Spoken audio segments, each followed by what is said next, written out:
Next ఏమైంది, tyre marks అనేవి Karthik cameo ఏదైతే ఉందో ఇండైరెక్ట్ గా బెట్టింగ్ యాప్స్ ని కూడా ప్రమోట్ చేసినట్టు కూడా అనిపించింది నాకు.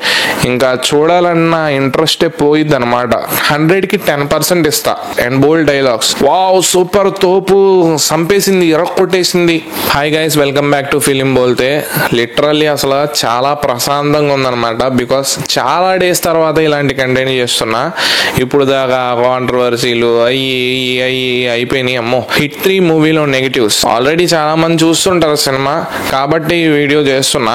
కొంచెం స్పాయిలర్స్ కూడా ఉంటాయి, ముందులే చెప్పేస్తున్నా. హిట్ 3 మూవీలో పాజిటివ్స్ అంటే మొత్తం మూవీ అంతా చాలా పాజిటివ్స్ ఉండాలండి, కానీ నెగిటివ్స్ గురించి ఈ వీడియోలో డిస్కస్ చేద్దాం. అండ్ ఇది నా పాయింట్ ఆఫ్ వ్యూలో నెగిటివ్స్ అనమాట. మీ పాయింట్ ఆఫ్ వ్యూలో ఒకవేళ థ్రిల్లింగ్ అండ్ కిల్లింగ్ ఇవన్నీ నచ్చితే మీకు ఇవి నెగిటివ్స్ లాగా కూడా అనిపించవచ్చు, అనిపించకపోవచ్చు. మేబీ మీ మైండ్ సెట్ నా మైండ్ సెట్ ఒకలాగా ఉండాలి అని రూల్ ఏం లేదు కదా. So let's go back to the discussion. Hit 3 movie negatives. So ఈ వీడియో నిన్న చేయాలిగా ఇవాళ చేస్తున్నాం ఏంటి అనుకోవచ్చు. నిన్న నైట్ 11:30కి నా షో అయింది, వచ్చేటప్పటికి 12 అయిపోయింది.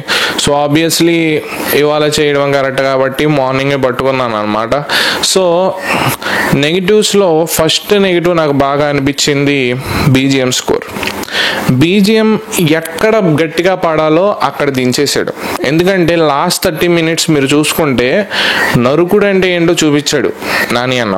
ఆబ్వియస్లీ అంటే ఎంత మంచిగా ఉన్నాయంటే ఒక్కొక్క సీన్స్ ఇలా స్వాడ్ పట్టుకుని ఇలాగా పెట్టుకున్నారు కదా, ఆ సీన్ లో కరెక్ట్ బీజిఎం పడలేదు అనిపించింది నిజంగా నాకు. ఎందుకంటే అలా గూస్ బంప్స్ లేసే సీన్ అది. అంటే విజువల్ గా చూసుకుంటే గూస్ బంప్స్ అలా వచ్చే సీన్, అలాంటి సీన్ ని చెడగొట్టేశాడేంట్రా అనే ఫీలింగ్ మాత్రం ఖచ్చితంగా కలిగింది. ఎందుకంటే లాస్ట్ 30 minutes